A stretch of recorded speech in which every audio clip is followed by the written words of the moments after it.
I don't know if you're still ED, but formerly, Technically still executive director December 31st. Yes. of KCS, has been a long time NYC member and leader. And when it came time for her to run, she asked NYC Action, like, what should I do? And we're like, you need to run. And she was like, but I don't know if I can win. I was like, you will win. And then she was like, I don't know if the numbers are there. We were like, the numbers will be there. And she is everything we want in our elected officials. She is someone who really holds her community at heart. She is someone who really has given her life to public service. And someone who, if we're ever in a bind, look to her wisdom to help us get out of it. And someone who's always been there for our community. So I want you all to join me in welcoming her up to the mic, the imaginary one, to say a few words.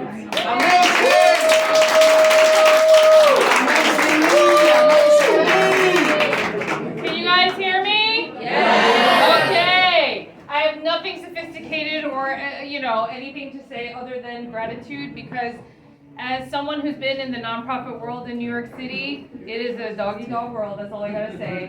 And as someone who represents now a district that is majority minority district, right? We're about 45% Asian Americans. So I don't know if people know this, but we have the second highest Asian Americans in New York City, aside from District 20. And so for me, all the work that I've done through New York Immigration Coalition, as well as in the community, language access, fighting for the marginalized, and we saw it during COVID. If you don't speak English, if you don't know how to use the internet, you are automatically left out. And so we were meeting with people day in and day out, helping them fight for PPP, PPE, unemployment benefits, and it is not an easy task to sit there one-on-one and really listen to people. And for me personally, mental health is a big thing. So it took me 4 years at the state, but we finally were the only Korean nonprofit organization in New York State to have an outpatient mental health clinic. And that is important.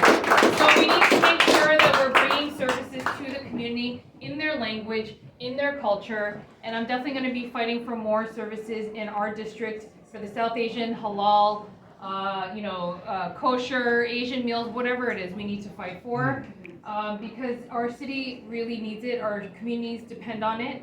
And I still remember New York Immigration Coalition when Chung Hwa was there, and when Steve Choi was there, and these folks are pioneers in their own right, and they have been fighting.